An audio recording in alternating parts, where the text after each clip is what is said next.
نحمده ونصلي على رسوله الكريم اما بعد فقد قال الله تبارك وتعالى كما ورد في آخر سورة الحج اعوذ بالله من الشيطان الرجيم بسم الله الرحمن الرحيم فأقيموا الصلاة وآتوا الزكاة واعتصموا بالله هو مولاكم فنعم المولى ونعم النصير وقال عز وجل كما ورد في سورة الأنعام وآتوا حقه يوم حساده صدق الله العظيم وقال النبي صلى الله عليه وسلم ان في المال لحقا سوى الزكاة او كما قال صلى الله عليه وسلم رب اشرح لي صدري ويسر لي امري واحلل عقدة من لساني يفقهوا قولي اللهم ربنا الهمنا رشدنا واعذنا من شرور انفسنا اللهم ارنا الحق حقا وارزقنا اتباعه وارنا الباطل باطلا وارزقنا اجتنابه آمین یا رب العالمین۔ معزز حاضرین، یہ بہت مناسب بات ہوئی ہے کہ ابتدائی کلمات جو ابھی آپ نے سنے ان میں یہ وضاحت کر دی گئی کہ ٹیکنیکل اور فنی امور اس وقت زیادہ زیر بحث نہیں ہیں، بلکہ خاص طور پر اس حوالے سے کہ اس ملک میں سود کے بارے میں، امتناع سود کے بارے میں ہمارے ملک کی اعلیٰ ترین جو عدالت ہے اس میں ایک بحث چل رہی ہے، تو مناسب سمجھا گیا ہے کہ اسے عام فہم انداز میں، اور میں اس کے لیے لفظ استعمال کروں گا کہ فنڈامنٹلز جو ہیں ہمارے دین کے، مالیات کے اور معاشیات کے، ان پر گفتگو کی جائے۔ ویسے بھی ظاہر بات ہے کہ میں نہ اقتصادیات کے میدان کا آدمی ہوں، میں کبھی بھی اکنامکس کا طالب علم نہیں رہا، پھر فائنینس اور مالیات جو ہے وہ اور ایک زیادہ پیچیدہ اور ٹریکی سبجیکٹ ہے، اس میں میرا کوئی گزر نہیں ہے۔ میں اپنے آپ کو فنڈامنٹلسٹ ہی مانتا ہوں کہ اسلام کے جو فنڈامنٹلز ہیں، جو بنیادیں ہیں، چونکہ میں قرآن کا طالب علم ہوں اور قرآن کا دعویٰ ہے ہدی للناس ہونے کا، تمام انسانوں کے لیے ہدایت، ہر دور کے لیے، لہذا اس میں گویا کہ انسانی زندگی کے جملہ پہلوؤں کے لیے ہدایت اور رہنمائی موجود ہے، فنڈامنٹلز موجود ہیں، تو ان فنڈامنٹلز ہی پر بات ہوگی انشاءاللہ۔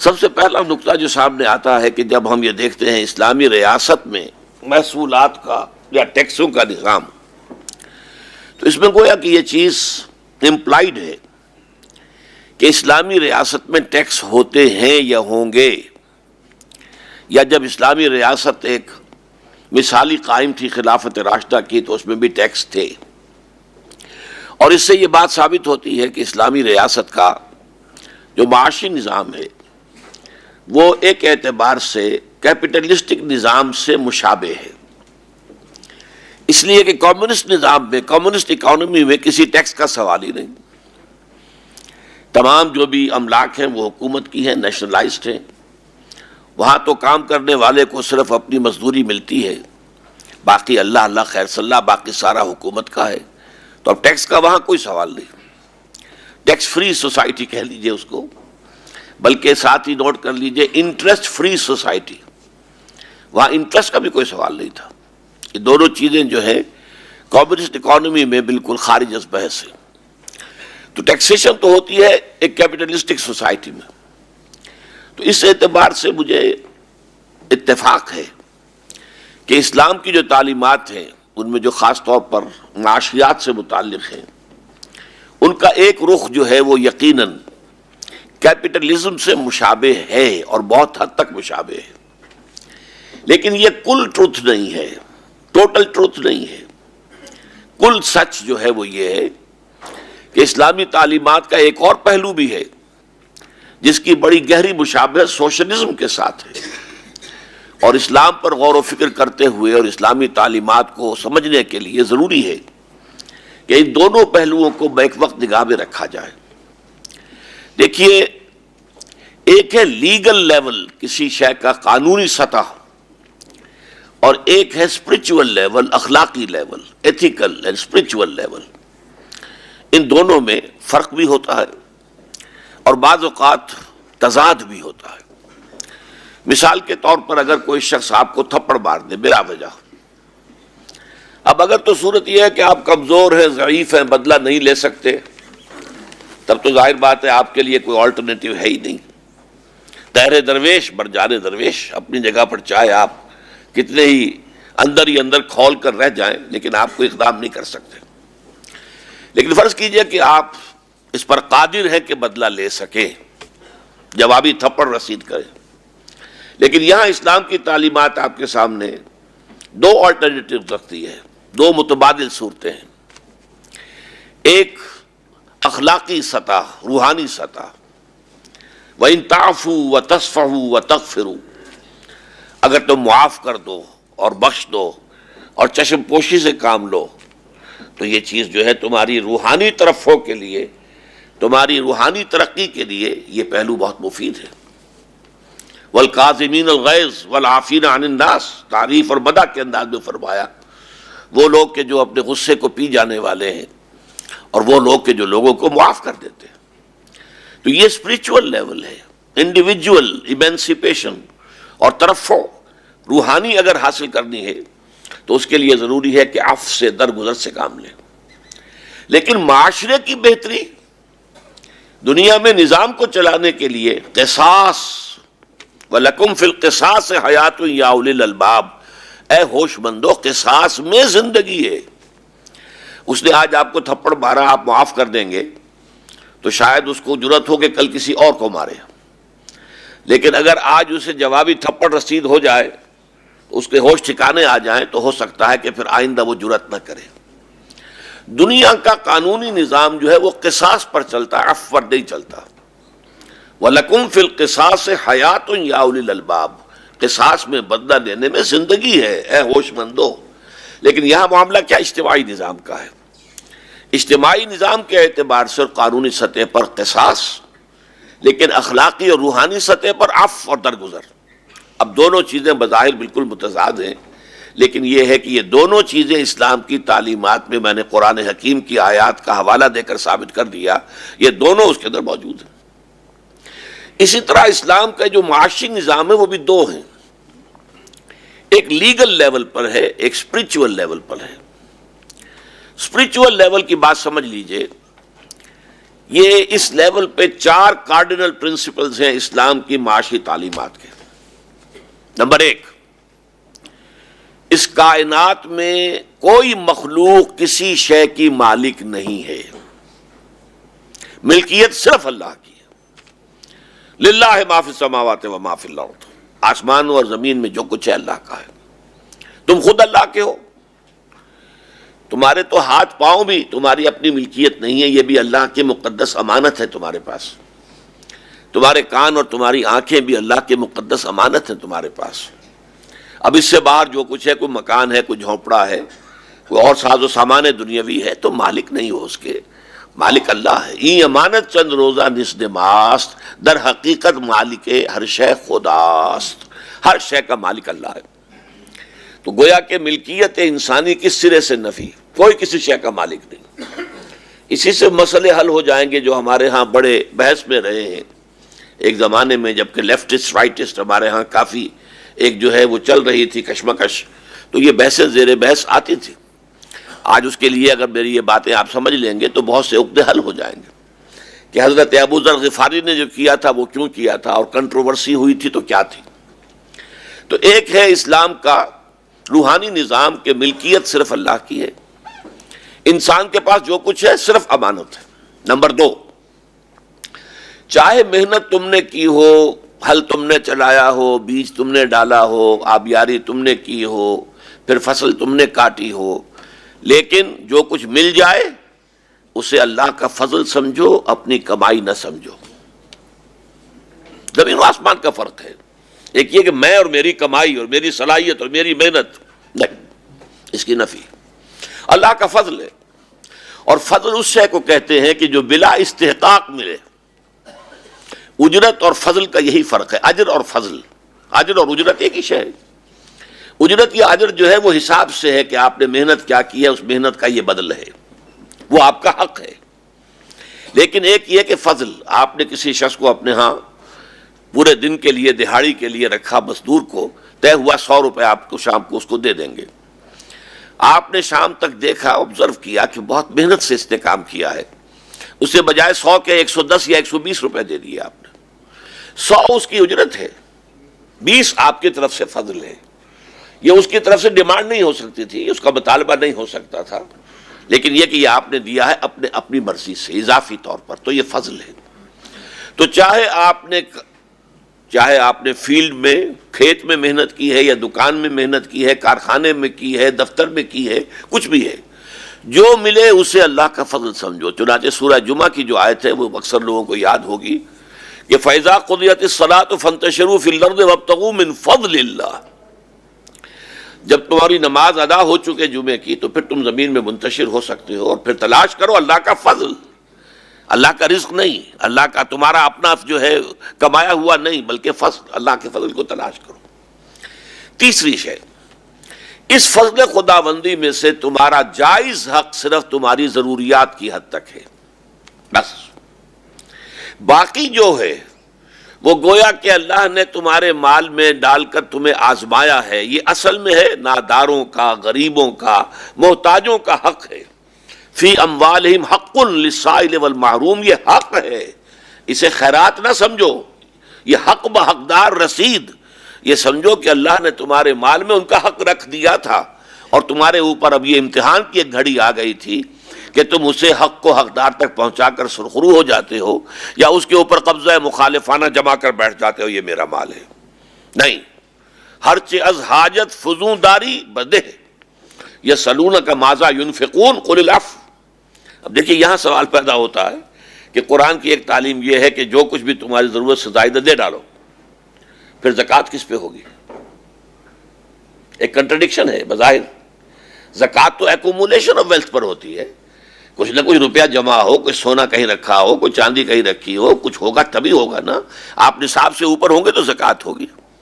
لیکن ایک معاملہ وہ ہے کہ زکوٰۃ کا سوال ہی نہیں، اور آپ شاید چونک جائیں جو پہلی مرتبہ مجھ سے یہ بات سن رہے ہوں، کہ آپ حیران ہوں گے کہ حضور نے زندگی بھر کبھی زکوٰۃ نہیں دی۔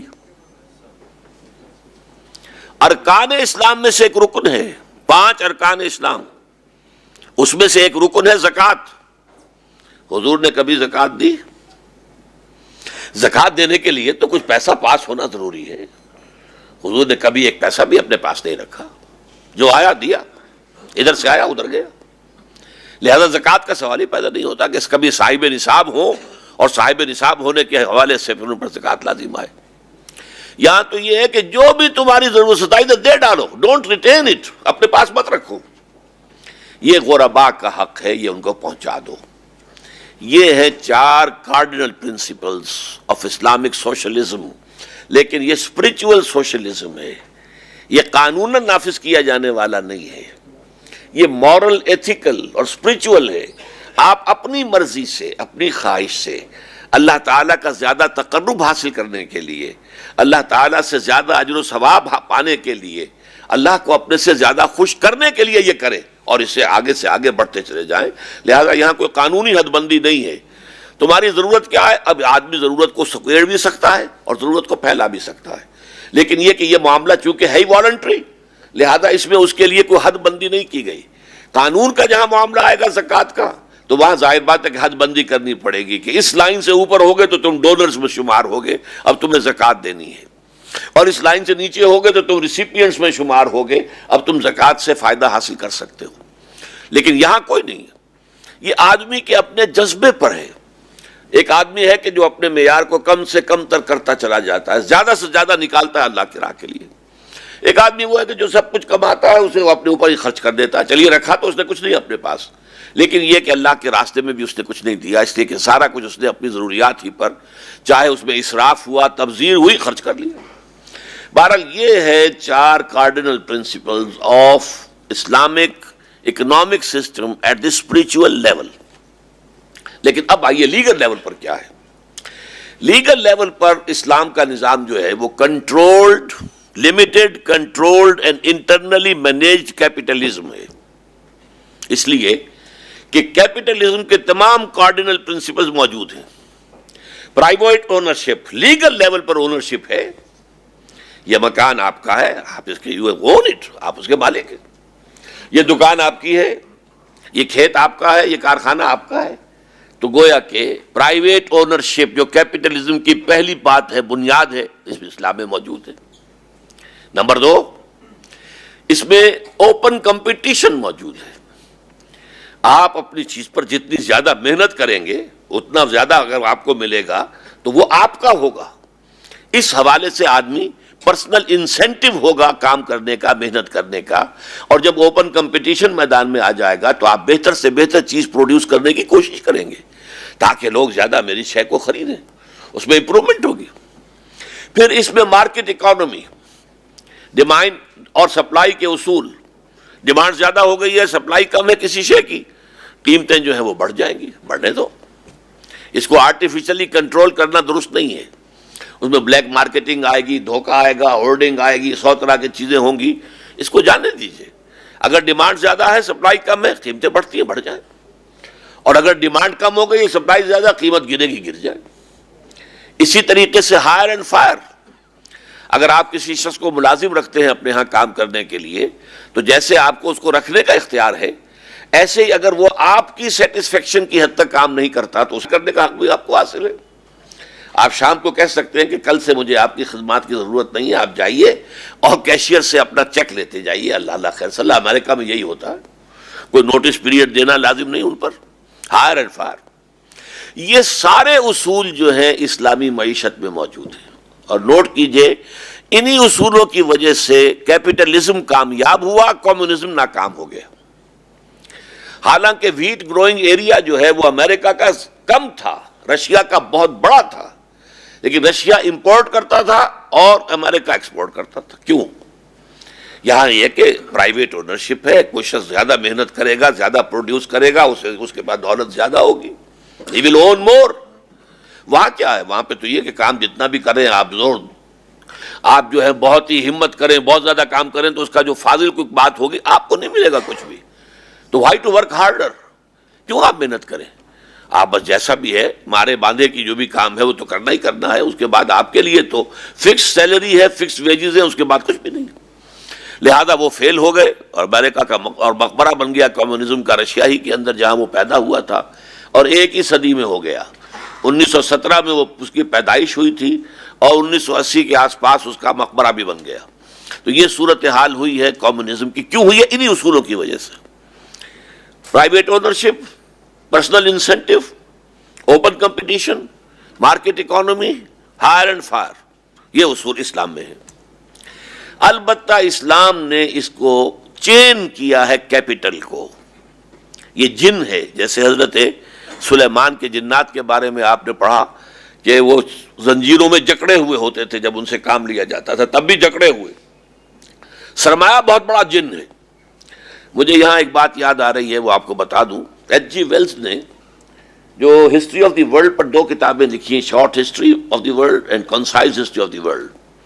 اس میں سے مجھے اب یاد نہیں کون سی میں ہے، اس نے بڑی پیاری بات کہی ہے کہ رومن امپائر کے زمانے میں دنیا میں کرنسی کا رواج ہوا ہے. اس سے پہلے دنیا کا پورا کاروبار جو ہے بارٹر پر چلتا تھا. کھیت میں کام کرنے والے نے ہل چلایا ہے، محنت کی ہے، گندم پیدا کی ہے. کرگے پر بیٹھا ہوا شخص جو ہے اس نے کھدر بن لیا ہے. اب اس کی ضرورت ہے گندم کی، اس کی ضرورت ہے کھدر کی. وہ ایکسچینج کر لیا. اللہ اللہ خرچ اللہ. اب اس میں نہ ہورڈنگ ہو سکتی. ہورڈنگ کیا کریں گے؟ کتنی کھدر آپ اپنے پاس روک کے رکھ لیں گے، کتنے عرصے رکھ لیں گے، اور کتنی گندم آپ سنبھال کر رکھ لیں گے. تو سمپل اکانومی تھی. جب آ گیا معاملہ کہ یہ 1 تولہ سونا مساوی ہے اتنے من گندم کے، اور یہ 1 تولہ سونا مساوی ہے اتنے تھان جو ہیں وہ کھدر کے. اب یہ تولہ آپ نے اپنے پاس رکھ لیا تو آپ کے پاس ایک پرچیزنگ جو ہے کیپیسٹی ہے، طاقت ہے، اور اس کے بل پر آپ مینوور کر سکتے ہیں مارکیٹ کو اوپر نیچے لے کر جانا. یہ سارا کام تو اس پر جملہ بڑا پیارا لکھا ہے کہ انسان کو معلوم نہیں تھا کہ اس نے کرنسی کی ایجاد کے ذریعے سے کتنی بڑی لعنت کا طوق اپنے گردن میں ڈال لیا ہے۔ یہ لعنت کا طوق، یہ جیولز کے الفاظ ہیں جو میں آپ کو سنا رہا ہوں، اس نے اپنی گردن میں ڈال لیا، اس کی وجہ سے ساری پیچیدگیاں پیدا ہوئی ہیں۔ اسلام نے سرمایہ کو چین کیا ہے، زنجیروں میں باندھ دیا، سود نہیں ہوگا، صرف سرمایہ کو کمائے، یہ غلط ہے۔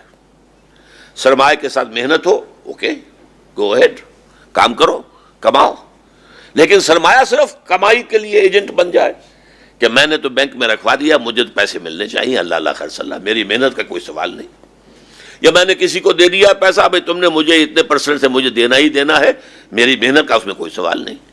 خالص سرمایہ، اس کی بعض چیزوں کو جائز قرار دیا ہے، بعض چیزوں کو، مثلا مزاربت ہے، ایک شخص کا سرمایہ ہے وہ کام نہیں کر سکتا، کوئی عورت ہے، کوئی اور بوڑھا آدمی ہے، ایک اور شخص ہے جس کے پاس سرمایہ نہیں ہے، کام کر سکتا، تو وہ آپس میں ایک ایکویشن بنا لے کہ بھائی کام کرو، میرا سرمایہ ہے، تم کام کرو، اگر تو نقصان ہو گیا تو سارا میرا، پیسے والے کا، تمہارا کوئی نقصان نہیں، تم پر کوئی تاوان نہیں ہوگا، لیکن اگر نفع ہو جائے تو کچھ تم رکھ لینا، کوئی مجھے دے دینا۔ اس میں کہا جا سکتا ہے کہ مضارب کے جو ہے، جو شخص اپنا مال مضاربت پر دے رہا ہے وہ بغیر محنت کے لے رہا ہے جو بھی لے رہا ہے، لیکن اس کو جو ہے کمپنسیٹ کیا ہے، رسک جو ہے اگر نقصان ہے تو سارا تمہارا ہوگا، اس کا کوئی تاوان ورکر پر نہیں آئے گا۔ اس حوالے سے بعض چیزوں کو جائز کیا گیا، مثلا کرایہ ہے، مکان کا کرایہ ہے، اب اس میں بھی ظاہر بات ہے کہ آپ نے کوئی پیسہ لگا دیا ہے اور پیسہ لگا کر آپ اس کا کرایہ لے رہے ہیں تو اس میں اب آپ کی محنت شامل نہیں ہے، تو بعض شکلیں تو ہیں کہ جو جائز کی گئی ہیں، لیکن محض سرمایہ کے لیے کھینچنے والا پیسہ پیسے کو کھینچتا ہے، اس کی جو شکل سود کی ہے بالکل قطعاً وہ اتنی حرام ہے اسلام میں کہ اور کوئی دوسری چیز اتنی حرام نہیں ہے، اس سے روک دیا۔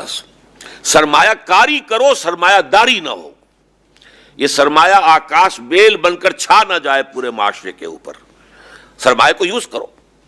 اسی طریقے سے محض چانس پر کمائی، محض چانس، اب ظاہر بات ہے کہ آپ اگر کوئی کاروبار بھی کرتے ہیں تو چانس کا ایلیمنٹ بھی ایک ہوتا ہے، کبھی اتنی ہی محنت اتنا ہی سرمایہ زیادہ آپ کو نفع دے جاتا ہے، کبھی اتنی ہی محنت اتنا ہی سرمایہ جو ہے وہ بجائے نفع کے نقصان دے جاتا ہے، ہو سکتا ہے چانس کا معاملہ ہے، چانس کو آپ جو ہے بالکل ایریڈیکیٹ نہیں کر سکتے، لیکن محض چانس، داؤ لگانا، یہ سود، اس کی جوا، اس کی جتنی شکلیں حرام مطلق۔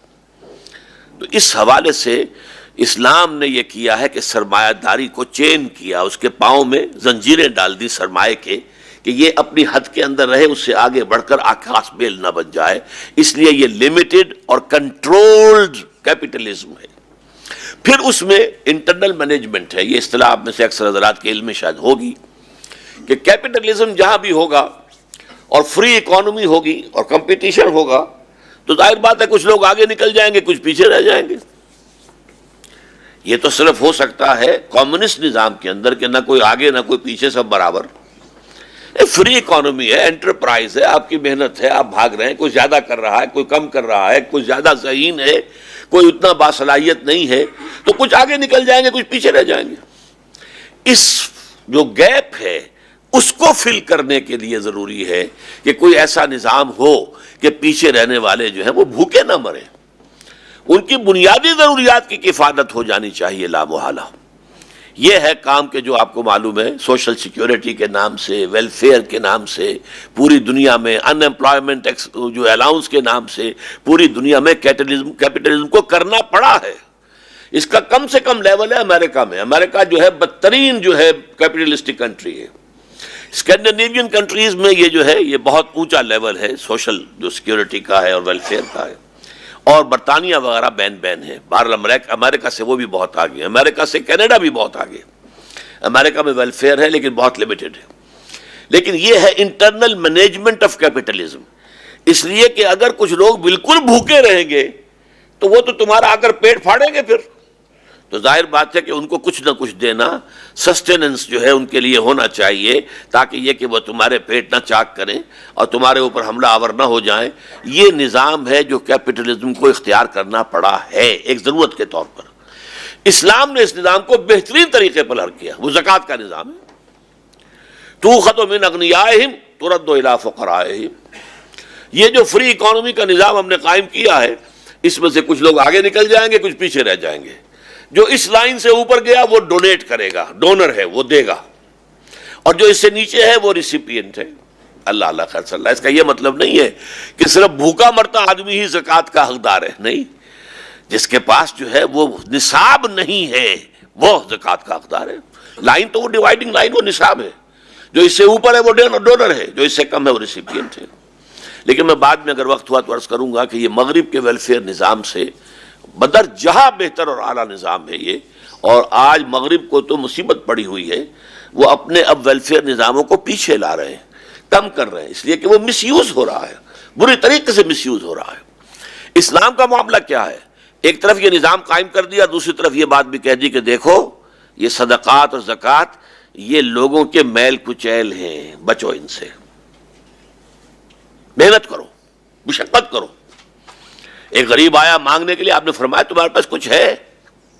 کہ جی بس ایک چادر ہے اور ایک وہ کٹورا ہے اور کچھ بھی نہیں ہے. دے آؤ. نیلام کروایا، فرمایا جاؤ اب اتنے پیسے لے جاؤ اور جو ہے ایک کلہاڑی کا پھل جو ہے وہ لے آؤ بازار سے. اس میں اپنے دستے مبارک سے دستہ ڈالا کہ جاؤ اب اور لکڑیاں کاٹ کر لاؤ اور بیچو اور گزارا کرو. اور کچھ عرصے کے بعد میرے پاس آنا آیا تو وہ خوشحال تھا کہ حضور میں نے واقعتاً میری تو صورت دنیا بدل گئی.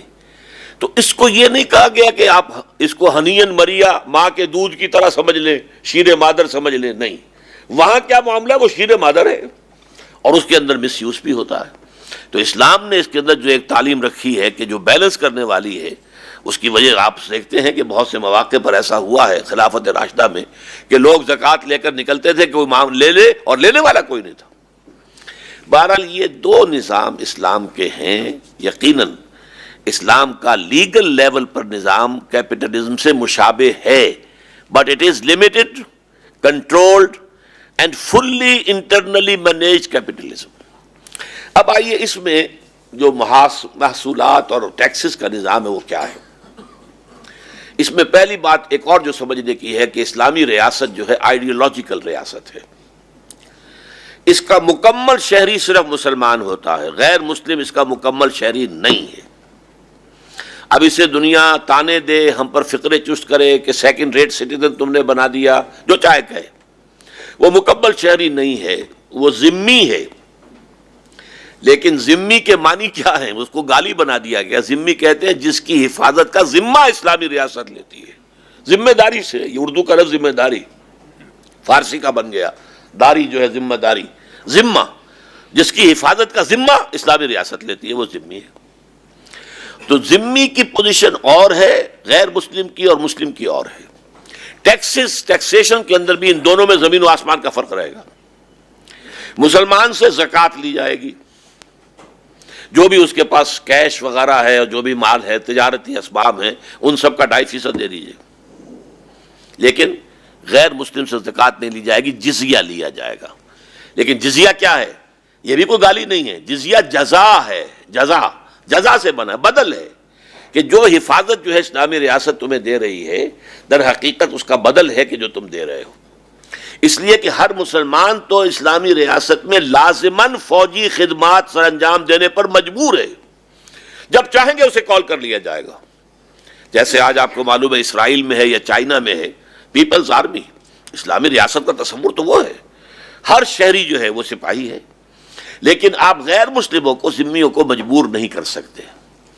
ان کو تو آپ نے پروٹیکشن دینی ہے، وہ آپ کے ماحول میں رہ رہے ہیں، یہاں رہیں آرام سے. ان کی جان، مال، عزت، آبرو، ہر شے کو پروٹیکٹ کیا جائے گا. انہیں مذہبی آزادی دی جائے گی. ان کی عبادت گاہوں کی حفاظت جو ہے مساجد سے بھی زیادہ کی جائے گی. ان کے پرسنل لاء میں انہیں پوری اجازت ہوگی. اپنی نسل کو اپنی تعلیم، اپنے مذہب کی تعلیم دینا ان کا حق ہوگا. یہ سب کچھ ہوگا.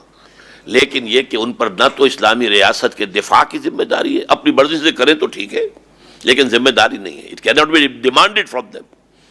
تو اس حوالے سے ان سے ٹیکس لیا جاتا ہے. یہ ٹیکس اصلاً میں جزیہ ہے. جزیہ ٹیکس ہے. زکوٰۃ عبادت ہے. بڑا فرق واقع ہو جائے گا. زکوٰۃ عبادت ہے، جزیہ ٹیکس ہے. اسی طریقے سے زمین سے یہ زکوٰۃ جو ہے یہ تو ہوئی جو بھی آپ کے پاس کیش ہے اور آپ کے پاس اموال تجارت ہیں. اگر آپ بھیڑیں بکریاں پالتے ہیں تو کتنی ہزار بھیڑیں بکریاں آپ کے پاس ہیں. اونٹ پالتے ہیں تو کتنے اونٹ آپ کے پاس ہیں. اس میں نصاب مقرر کر دیا گیا ہے, اتنی زکوٰۃ لے لی جائے گی. لیکن یہ ہے کہ جزیہ جو ہے وہ در حقیقت ایک فرد کے اوپر عائد کیا جائے گا اس کی کیپیسٹی کو دیکھ کر. زکوٰۃ عبادت ہے اور اس کی شرح فکسڈ ہے کیونکہ یہ عبادت ہے. اس میں کم و بیشی ہوگی تو عبادت کا تصور ختم ہو جائے گا.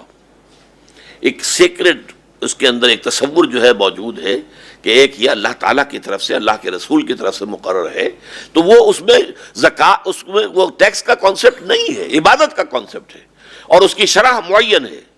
جزیہ جو ہے اس کی شرح معین نہیں ہے. آپ دیکھیں کہ ایک آدمی اچھا ہنرمند ہے, اس کے اوپر جزیہ زیادہ لگا دیا جائے گا. یہ پول ٹیکس ہے ہر شخص کے اوپر علیحدہ. ایک شخص جو ہے وہ انسکلڈ لیبرر ہے, اس کے اوپر جزیہ کچھ اور ہوگا. سکلڈ ورکر ہے, اس کے اوپر جزیہ کچھ اور ہوگا. کوئی کاروبار دکاندار ہے, اس کے اوپر جزیہ کچھ اور ہوگا. تو یہ جزیہ جو ہے اس کی کوئی شرح معین نہیں ہے, بلکہ یہ شرح اونچی نیچی کی جا سکتی ہے. And it can vary from individual to individual. ایک شخص کے لیے اور ہے, دوسرے کے لیے اور ہے. اچھا, اب زمین کا مسئلہ آتا ہے. زمین اگر مسلمان کی ہے یا عشری ہے, یہ میں بعد میں بیان کروں گا کہ اس اصطلاح کا مطلب کیا ہے, تو اس میں سے 10واں حصہ یا 20واں حصہ پروڈیوس کا. میں یہ نہیں ہوگا کہ صاحب میری اتنی انویسٹمنٹ تھی, میں نے اتنا کھاد پہ لگایا, اتنا بیج پر لگایا, اتنا یہ کیا, اتنا وہ کیا, مجھے اب اتنی جو ٹوٹل ملا ہے تو اس میں سے گویا کہ میری انکم تو میرے اخراجات انویسٹمنٹ کو نکال دیجئے تو اتنی ہوئی. یہ انکم ٹیکس نہیں ہے, یہ ٹیکس آن ٹوٹل پروڈیوس جتنا ہوا ہے 10واں حصہ نکال دیجئے. اگر وہ بارانی زمین ہے, بارانی زمین سے مراد کیا ہے کہ اس کی صرف بارش کے ذریعے سے ہی جو ہے وہ سیراب کیا, اللہ نے اس کو خود کیا ہے, اس نے کوئی اور آرٹیفیشل میتھڈ اختیار نہیں کیا ہے, لہذا اسے اس کے اوپر خرچ بھی نہیں کرنا پڑا.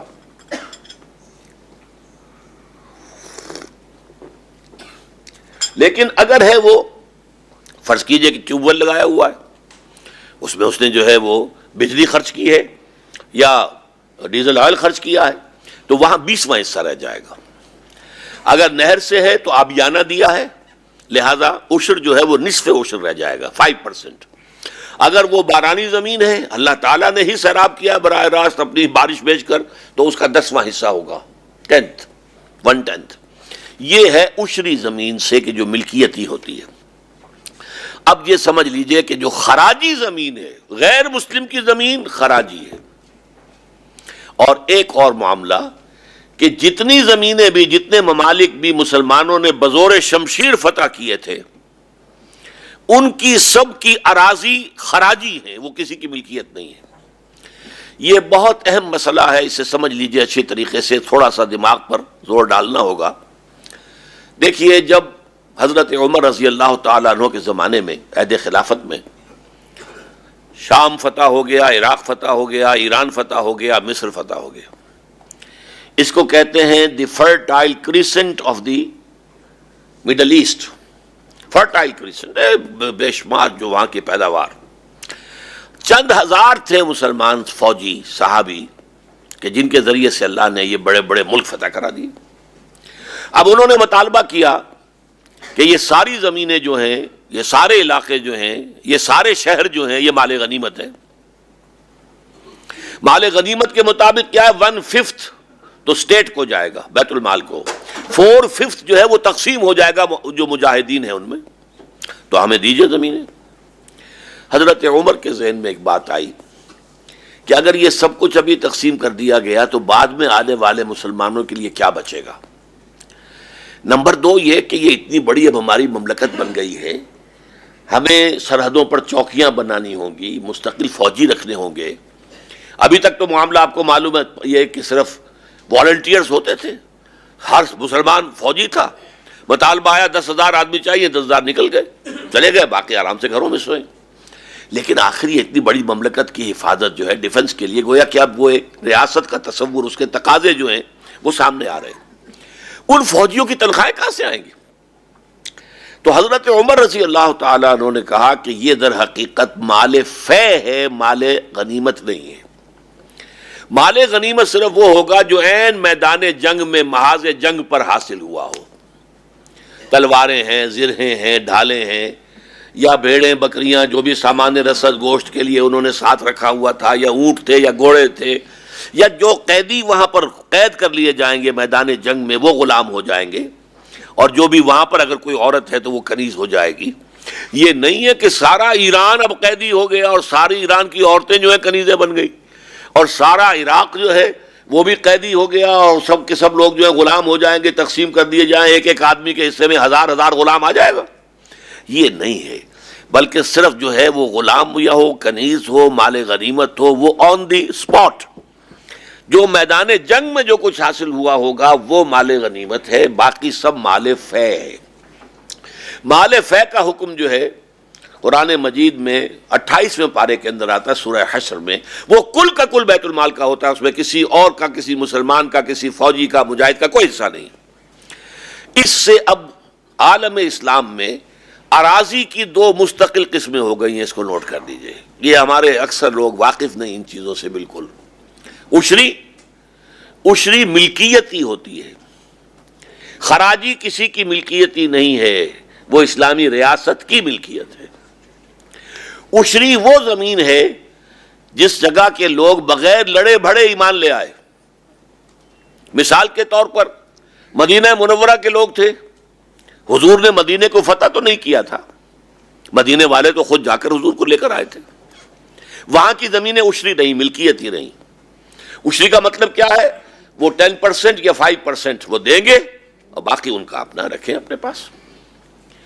اسی طریقے سے نوٹ کر لیجئے، اس وقت دنیا میں یہ جو ملک ہیں، انڈونیشیا، ملیشیا، یہاں کی ساری زمینیں عشری ہیں. یہاں کبھی مسلمانوں نے فوج کشی نہیں کی، یہاں کبھی جو ہے فتح نہیں کیا گیا انہیں. مسلمان تاجر گئے اور ان کی تبلیغ سے یہ لوگ ایمان لے آئے. یہ سب عشری زمینیں ہیں. عشری زمینوں سے عشر یا نصف عشر لیا جائے گا، بات ختم. لیکن باقی جو بھی ملک فتح ہوا ہے بزور شمشیر، اس کی زمینیں خراجی ہیں، وہ کسی کی ملکیت نہیں ہے، بلکہ وہ حکومت کی ہے. حکومت انہیں دے گی لوگوں کو کہ وہ اس کو کاشت کرے، اور اس میں سے خراج، and it can be 50% even، وہ خراج جو ہے اس کی کوئی شرح نہیں ہے. جیسے جزیے کی کوئی شرح نہیں معین، خراج کی بھی نہیں ہے. خراج اس اعتبار سے بھی ہو سکتا ہے کہ آپ کہیں کہ سر آپ فلاں چیز اگر کاشت کی جا رہی تو پر ایکڑ اتنے روپے آپ سے لے لیے جائیں گے. یا یہ کہ ایسا بھی ہو سکتا ہے کہ مقاسمہ ہو جائے، اس میں تقسیم کر لیا جائے کہ آدھا تمہارا اور آدھا اسلامی ریاست کا. یہ ہے خراجی زمینیں. تو اسلامی ریاست میں نقطہ آپ کے سامنے بیان یہ کر رہا تھا کہ یہ ٹیکسیشن اور محصولات جو ہیں محاصل، ان میں بڑا بنیادی فرق ہے مسلمان اور غیر مسلم کے مابین. مسلمان کا معاملہ یہ ہے کہ وہ اسلامی ریاست کا نہ صرف وفادار ہے، خیر خواہ ہے، وہ اسے پروموٹ کرنا چاہتا ہے، اس کے لیے اپنی جان دینے کو تیار ہے، اس کی حفاظت کے لیے، بلکہ اللہ تعالیٰ کے دین کو اور دنیا میں وسیع علاقے میں پھیلانے کے لیے. اس کا معاملہ یہ ہے کہ اس سے زکوٰۃ لی جائے گی، عشر لیا جائے گا. غیر مسلم سے خراج لیا جائے گا، اور غیر مسلم وہ زمینیں بھی ہو سکتی ہیں جو چاہے وہ خراجی زمینیں ہیں، اب وہ چاہے مسلمانوں کو دے دی گئی ہیں، غیر مسلم وہاں نہیں رہے، مسلمان کاشت کریں گے، زمین خراجی رہے گی. اور ایک دفعہ اگر وہ خراجی معین ہو گئی ہے تو وہ ہمیشہ کے لیے خراجی رہے گی، وہ عشری میں تبدیل نہیں ہوگی. اچھا، اسی طریقے سے یہ موقع ہے تو آپ جان لیجئے دو اور اصطلاحات بھی زکوٰۃ کے بارے میں.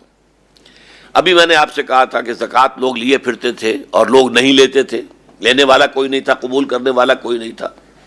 اس میں سوال یہ پیدا ہو سکتا ہے کہ زکوٰۃ تو اسلامی ریاست لیتی ہے، پھر کیسے سوال پیدا ہوا کہ لوگ لے کر پھر رہے ہیں کہ کوئی قبول کر لے اور وہ قبول کرنے والا کوئی نہیں، یہ کیسے ہو گیا؟ تو زکوٰۃ کے اعتبار سے بھی جو مال ہیں ان کی دو قسمیں کی گئی ہیں، اموال ظاہرہ، اموال باطنہ. اموال ظاہرہ کیا ہے؟ یہ دکان ہے، اس میں 5 لاکھ کا مال پڑا ہوا ہے، ظاہر ہے، یہ کوئی تکیوں میں چھپا کر تو نہیں رکھا گیا ہے، کوئی ٹرنکوں کے اندر تو نہیں سنبھال کے رکھا گیا ہے.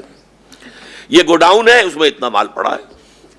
یہ کارخانہ ہے، اتنا انفرشڈ خام مال موجود ہے، اتنا فریش پروڈکٹ موجود ہے، اتنی روئی ہے، اتنا دھاگا ہے، یا اتنا دھاگا ہے، اتنا کپڑا ہے.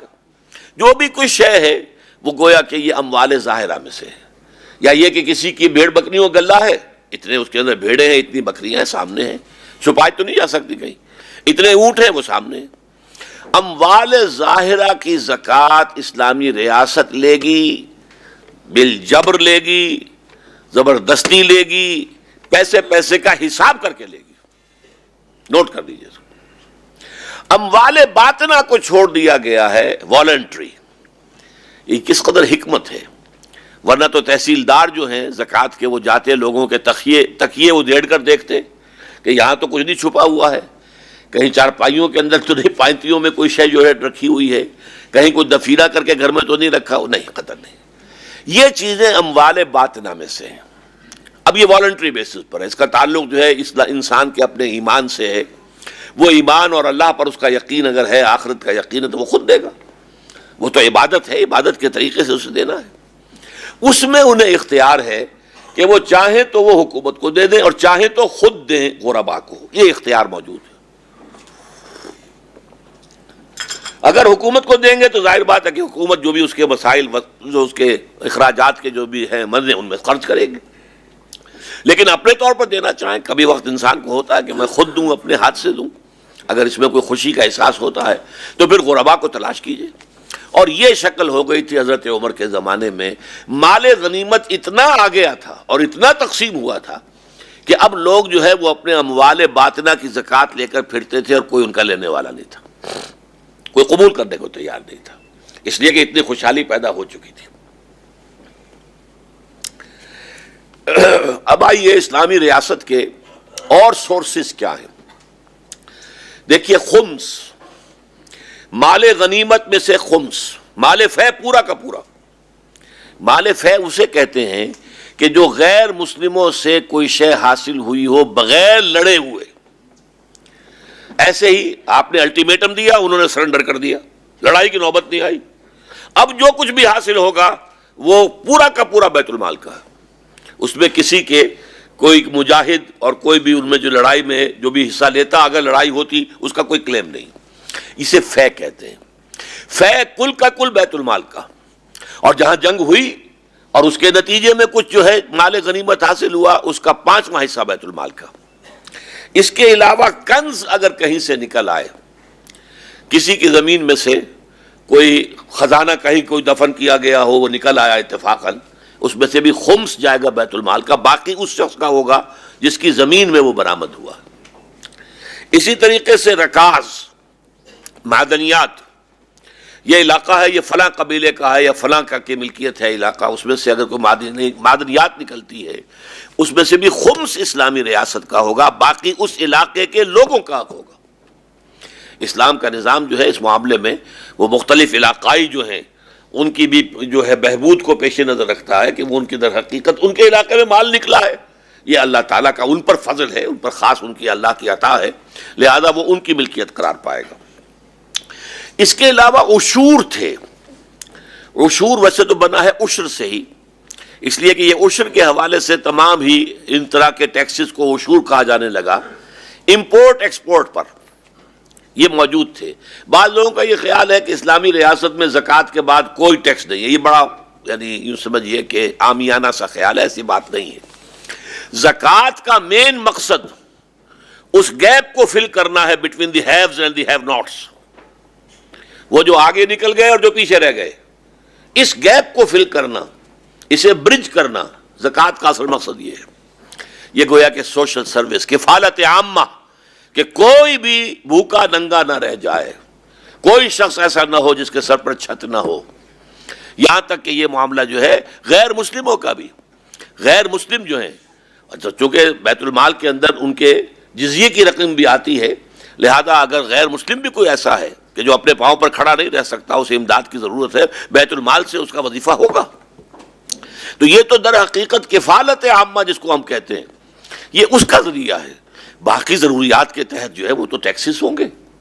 ان ٹیکسز میں سے عشور، امپورٹ ایکسپورٹ، اگر وہ مسلمان کا مال ہے جو ہمارا شہری ہے تو 2.5%. اگر ہمارے ہی ملک میں رہنے والا غیر مسلم ہے، ذمہ ہے، 5%. اگر کوئی باہر کا غیر مسلم ہے، ہماری ریاست کا نہیں ہے، تو 10%. یہ عشر بن گیا. لیکن یہ بھی طے شدہ نہیں ہے، کمی بیشی ہو سکتی ہے. زکوٰۃ اور عشر جو ہے مسلمان پر زمین کا، مسلمان کی زمین ملکیتی زمین سے وہ 10واں حصہ، اور زکوٰۃ جو ہے وہ 2.5%، وہ فکسڈ ہے، اس میں کوئی کمی بیشی کا سوال نہیں، لیکن ان عشور کے اندر کمی بیشی ہو سکتی ہے۔ مزید ٹیکسز بھی ضرائب کہلاتے ہیں، لگ سکتے ہیں، ان میں سے مثلاً اب اس دور کا ایک بہت اہم ٹیکس جو ہے ایکسپورٹ امپورٹ کے ٹیکسز وغیرہ کی بات تو آ گئی۔ اچھا، اسی طریقے سے ایک شہر ہے، اس کی میونسپلٹی ہے، کارپوریشن ہے، سڑکیں بنانی ہے، ٹھیک کرنی ہے، بجلی کا انتظام کرنا ہے، وہ ٹیکس لگائے گی۔ اس شہر میں باہر سے جو مال آ رہا ہے چنگی اس سے لی جا سکتی ہے، اسی طریقے سے یہاں سے تیار شدہ مال باہر جا رہا ہے اس کے اوپر ٹیکس ہو سکتا ہے۔ پھر یہاں پراپرٹی ہے، پراپرٹی ٹیکس ہو سکتا ہے۔ اس کے اندر یہ کہ بہرحال دیکھا جائے گا کہ ایک شخص کے پاس ایک ہی مکان ہے، اس پر سر چھپانے کو اس کو ایگزیپٹ کیا جائے، جس کے پاس زیادہ ہیں ان سے زیادہ لیا جائے، چھوٹا مکان ہے بہت کم شرح کے اوپر لیا جائے، بڑے بڑے محل ہیں زیادہ بڑی شرح کے اوپر لیا جائے، یہ تو دوسری بات ہے، لیکن بالفعل یہ ساری چیزیں جو ہے لاجیکلی ضروری ہیں۔ ضرائب کہتے ہیں ان ٹیکسوں کو جو مزید لگائے جائیں۔ اس اعتبار سے انکم ٹیکس کے بارے میں آپ سے عرض کروں، میں اسے حرام نہیں کہتا، لیکن واقعہ یہ کہ جس شکل میں یہ اس وقت دنیا میں قائم ہے، اور خاص طور پہ ہمارے ملک میں، تو یہ بہت ہی لعنتی قسم کا ٹیکس ہے۔ اس میں سب سے پہلی بات تو یہ سمجھ لیجئے کہ میں نے ایک مقالہ پڑھا تھا، اب سے کافی پرانی بات ہے، کوئی 20 سال پرانی، سید نصرت حسین بخاری جو چیف ایگزیکٹو تھے جو حیدری انٹرنیشنل فائنینس کے، انہوں نے مقالہ لکھا تھا tax on income versus tax on produce and position. یہ بنیادی فلسفہ سمجھ لیجئے، ایک ہے انکم پر ٹیکس لینا، ایک ہے ٹوٹل پر ٹیکس لینا۔ انکم میں آپ کو حساب کرنا پڑے گا، پچھلے سال آپ کا سٹارٹنگ کیپٹل کیا تھا، اس کے بعد آپ نے کیا گنوایا یا کمایا، آپ کو نفع ہوا یا نقصان ہوا، اس کا پورا حساب، اب اس پر انکم جو ہے وہ معین ہو گئی، اس سے آپ نکالیے۔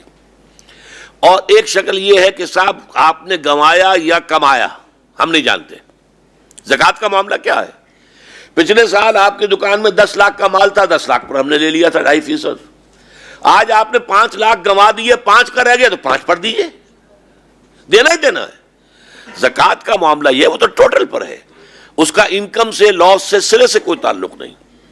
اور سید نصرت حسین صاحب نے یہ ثابت کیا تھا اپنے مقالے میں، اگرچہ میں اسے پورے طور سے سمجھ نہیں پایا تھا کہ بڑا ٹرکی سبجیکٹ ہے، انہوں نے کہا تھا کہ یہ جو انکم ٹیکس ہے اس کے نتیجے میں انفلیشن بڑھتا ہے، اور ٹیکس آن ٹوٹل پروڈیوس اور پوزیشن اس سے انفلیشن کم ہوتی ہے۔ یہ انہوں نے اعداد و شمار سے بھی اور دلائل سے ثابت کیا تھا۔ تو میرے نزدیک اس میں جو سب سے اہم بات ہے وہ یہ ہے کہ انکم ٹیکس کو بھی میں حرام نہیں کہتا۔ یہ جو کارپوریٹ جو بڑی بڑی کمپنیاں ہیں، اب ظاہر بات ہے کہ ان کے ہاں انکم کا حساب رکھنا، وہ تو رکھنا ہی ہے انہیں، ان کے شیئر ہولڈرز ہیں، انہیں طے کرنا ہے کہ کیا کمائی ہوئی ہے، کیا ہمیں دینا ہے، کیا ڈیویڈنڈ ہمیں ڈکلیئر کرنا ہے وغیرہ، تو وہاں حساب ہوتا ہی ہے، ان کے لمبے چوڑے پورے نظام ہوتے ہیں۔ لیکن فرض کیجیے غریب دکاندار جو ہے چھوٹا سا مال لے کر بیٹھا ہوا ہے، اب آپ اس سے کہیں حساب لاؤ، اور اگر تمہارے پاس حساب نہیں ہے تو پھر ہم اپنی مرضی سے جتنا چاہے لگا دیں گے۔ نتیجہ کیا نکلتا؟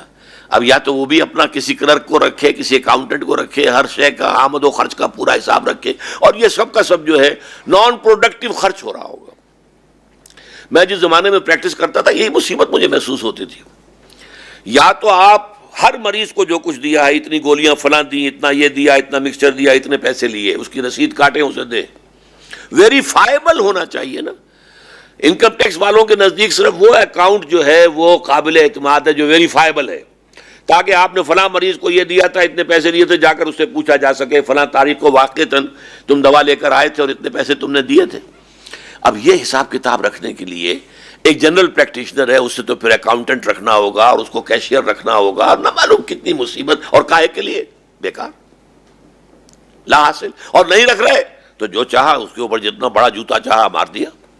یا پھر یہ ہے کہ آدمی جھوٹا بنے، جھوٹے حرف دے، اپنی آمدنی کم دکھائے، یا یہ کہ جو اسسمنٹ وغیرہ کے اندر جو کچھ ہوتا ہے ہمارے ملک میں وہ آپ کو معلوم ہے۔ اس اعتبار سے یہ جو انکم ٹیکس ہے، خاص طور پر یہ چھوٹے بزنس مین جو ہے بیچارے دکاندار ٹائپ، ان کے لیے یہ لعنت بن گیا ہے، جھوٹ بولنے پر آمادہ کرنے والا اور جھوٹا حلف اٹھانے والا۔ لیکن یہ ہے کہ بڑے لوگوں پر اگر بڑی کمپنیوں کے اوپر اگر یہ ہو بھی تو اس کے اندر کوئی حرج نہیں ہے، اس میں کوئی شے حرام کی نہیں ہے، مباحات کے اندر داخل ہے، اگرچہ جیسا کہ میں نے عرض کیا جب یہ خراج اگر آ جائے، اب پاکستان کی زمینوں کے بارے میں ایک رائے ہے یہ ساری خراجی زمینیں ہیں، اور یہ بات قاضی ثناء اللہ پانی پتی نے کہی ہے جو پچھلی صدی کے ہندوستان کے سب سے بڑے محدث، سب سے بڑے مفسر، سب سے بڑے فقیہ، سب سے بڑے مفتی، سب سے بڑے مرشد، سلسلہ نقشبندیہ مجددیہ کے بہت بڑے آدمی، انہوں نے لکھی ہے کتاب ما لا بد منہ، اور اس میں لکھا یہ فقہ کی یوں سمجھیے پرائمر ہے فقہ کا جو ہمارے ہاں کے سارے دینی مدارس میں پڑھائی جاتی ہے، یہ پرائمر قاعدہ ہے فقہ کا کہ جو دیوبندی بریلوی دونوں میں، حنفی میں اہل حدیث کے ہاں نہیں پڑھائی جائے گی، شیعوں کے ہاں نہیں پڑھائی جائے گی، لیکن حنفی جو ہیں ان کی مدارس کے اندر چاہے وہ دیوبندی ہو چاہے وہ بریلوی ہو، لکھا ہے پورے ہندوستان میں کوئی زمین عشری نہیں ہے، لہذا میں عشر کے مسائل ہی نہیں لکھتا، خام خواہ طلبہ کے ذہنوں پر بوجھ ڈالنا کاہے کو جبکہ عشری زمین ہے ہی نہیں۔ بدقسمتی سے پاکستان میں آ کر مولانا مفتی محمد شفیع اللہ تعالیٰ ان کی مغفرت کرے، میرے نزدیک ان سے بہت بڑی خطا ہوئی، انہوں نے پاکستان کی زمینوں کو عشری قرار دیا، ان کے نزدیک خراجی ہے، عشری ہے ہی نہیں، عشری کا وجود ہی نہیں، تو پاکستان کہاں سے وجود میں آیا؟ ہندوستان ہی کی سے برآمد ہوا ہے نا، لہذا یہاں پر انہوں نے لکھ دیا یہ کہ یہ عشری زمینیں ہیں، عشری زمینیں تو ملکیتی ہیں، لہذا ان کے بیٹے نے تقی عثمانی صاحب نے تو جو اپیلیٹ بینچ تھا، شریعت appellate bench of supreme court جو آج کل بھی سن رہا ہے سود کا معاملے والا، کل میں بھی دیکھ کر آیا ہوں وہاں پہ ان کی کارروائی کا مشاہدہ کر کے آیا ہوں، تو اس کے اندر بیٹھ کے انہوں نے فیصلہ کر دیا کسی زمیندار سے 1 انچ زمین بھی آپ نہیں لے سکتے، کوئی مزید زرعی اصلاحات اس ملک میں نہیں ہو سکتی جب تک یہ فیصلہ قائم ہے شریعت کورٹ کے اپیلیٹ بینچ کا، سپریم کورٹ کا اپیلیٹ بینچ۔ یہ غنیمت ہے، اور ان کا جو ہو گیا سو ہو گیا، جو ہو گیا ایوب خان کے زمانے میں پھر بھٹو کے زمانے میں، چلیے ہم کنڈون کرتے ہیں، یہ نہیں کہ وہ بھی واپس دی جائیں زمینیں، نہیں، لیکن یہ ہے کہ آئندہ نہیں لے سکتے۔ اس کا توڑ کیا ہے؟ یہ ثابت ہو جائے کہ یہ زمینیں خراجی ہیں تو کسی کی ملکیت ہے ہی نہیں، ملکیت کے بارے میں ہے کہ ہاں صاحب یہ اینک میری ہے، آپ مجھ سے نہیں لے سکتے، ہاں آپ خرید لیں مجھ سے، یا یہ کہ میں آپ کو ہدیہ کر دوں، زبردستی مجھ سے نہیں لیں گے آپ، وہ تو چوری شمار ہوگی، ڈاکہ ہوگا، جو بھی ہوگا۔ اسی طریقے سے ملکیتی زمین آپ نہیں لے سکتے کسی کی، لیکن جب ملکیتی ہے ہی نہیں، ساری جو ہے یہ امت مسلمہ کی مجموعی پیداوار، مجموعی ملکیت ہے، تو ان کے اوپر جو ہے نیا بندوبست اراضی ہو سکتا ہے، اور یہ جب تک خلافت عثمانیہ برقرار تھی 1924 تک، شام بھی چونکہ ایک صوبہ تھا خلافت عثمانیہ کا، شام کے جو اس زمانے میں بعد میں صدر بنے ہیں اور وہ ایگزائل میں آ کر ابو ظبی میں مقیم تھے، تو جنرل امتیاز صاحب جو اس زمانے میں، چونکہ وہ بھٹو صاحب کے ساتھیوں میں سے تھے، جب ضیاء الحق صاحب آئے ہیں تو پھر وہ یہاں سے ملک سے فرار ہو کر وہ بھی ابو ظبی کے اندر مقیم تھے، انہوں نے مجھے وہاں بتایا کہ شام کے سابق صدر نے بتایا ہے کہ 1924 تک شام میں نظام جو تھا وہ یہی تھا کہ زمینیں سب سرکاری ہیں، کسی کی انفرادی نہیں، اور سرکار کی طرف سے ملتا ہے، سر اتنا علاقہ آپ کو دیا جا رہا ہے کاشت کرنے کے لیے، آپ اس میں سے اتنا خراج ہمیں دیں گے، اور وہ بھی موروثی نہیں، یہ نہیں ہے کہ باپ اگر کاشت کر رہا تھا تو اس کے بعد اس کا بیٹا خود بخود اس کا مزارع بن گیا، موروثی مزارعت جو کہلاتی، نہیں، باپ کے بعد اثر نو جو ہے وہ فرمان حکومت ایشو کرے گی کہ یہ فلاں شخص کے نام اب زمین ہے اور اس سے جو ہے خراج لیا جائے گا۔ خراج کے ذریعے سے اتنی آمدنی اس ملک میں ہو سکتی ہے کہ پھر انکم ٹیکس کی حاجت ہی نہیں رہے گی، سرے سے ہو بھی تو بڑی بڑی کمپنیوں کے اندر۔ اسی طریقے سیلز ٹیکس کا معاملہ غلط نہیں ہے، حرام نہیں ہے، اس میں بھی بات یہ رکھنی چاہیے کہ جو بنیادی ضرورت کی چیزیں ہیں ان کے اوپر نہ ہو، مستثنیٰ ہو، بلکہ انہیں تو سبسیڈائز کیجئے، جیسا کہ آپ کو معلوم ہے امریکہ میں بھی سبسیڈائزڈ ہے، ملک ہے، فلاور ہے، یہ سب کے سب سبسیڈائزڈ ہوتے ہیں، سعودی عرب میں سبسیڈائزڈ ہے، چینی سبسیڈائزڈ ہے، تو سبسیڈائز کیجئے، لیکن اس سے اوپر کی چیزیں، خاص طور پر جیسے جیسے لگژوریس آئٹمز آتے چلے جائیں ان پر بھاری سے بھاری ٹیکس جو ہے لگایا جائے، سیل ٹیکس، ان میں کوئی حرج نہیں، تو یہ چیزیں مباحات کے دائرے میں آتی ہیں۔